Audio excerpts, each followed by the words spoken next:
Ceann Comhairle. Taoiseach, the Secretary-General of your department is now on record as saying that there was no clear process followed in deciding to give a 38% pay rise to Robert Watt.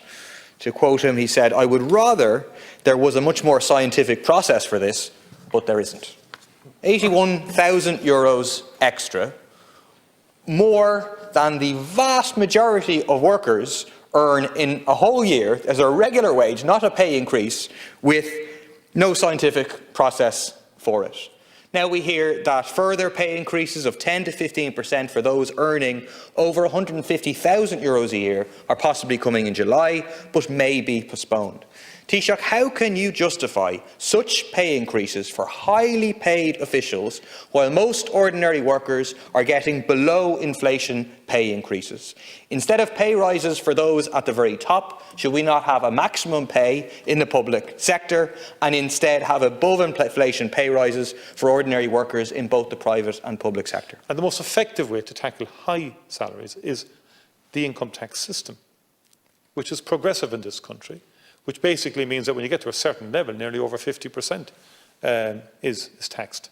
And that rarely gets said in the debate, but it is the reality as well. And that relates both to the USC, which is particularly harsh or strong on those on very high incomes, in addition to higher income tax rates as well. I think that's the most effective way in terms of redistribution of income from higher salary earners, and a more effective way of doing things.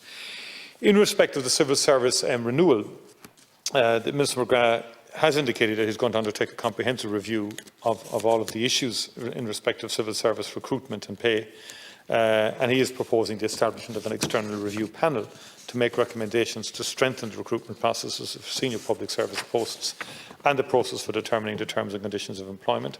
To ensure transparency and objectivity in the process, it's proposed that the panel would consist of 3 members from different relevant backgrounds, with secretariat support to be provided by DEEPR. Officials in DEEPR are currently examining the issues and will recommend terms of reference, scope of the review, potential membership of the review panel. And in the context of the potential or the unwinding of FEMPI legislation, against FEMPI legislation is legislation that this Oireachtas in previous iterations has already passed. But the process of unwinding the financial emergency legislation commenced under the Lansdowne Agreement, which is between unions and employers and the state, 2016-2018, covering that period, with the remainder of the process largely completed under the Public Service Stability Agreement of 2018 to 2020, which is a national agreement. The final elements of pay restoration have continued under building momentum, a new public service agreement for 2021 to 2022, salary rates up to 150,000, which account for 99% of the public service have been fully restored. Section 20 of the Act states that the Minister by order shall provide for completion of pay restoration to public servants paid an annual basic salary of more than 150,000 by the 1st of July 2022.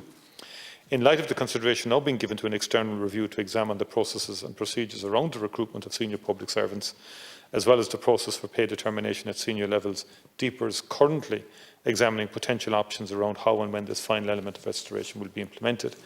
As restoration is provided for in legislation, this will require careful consultation with the Office of the Attorney General.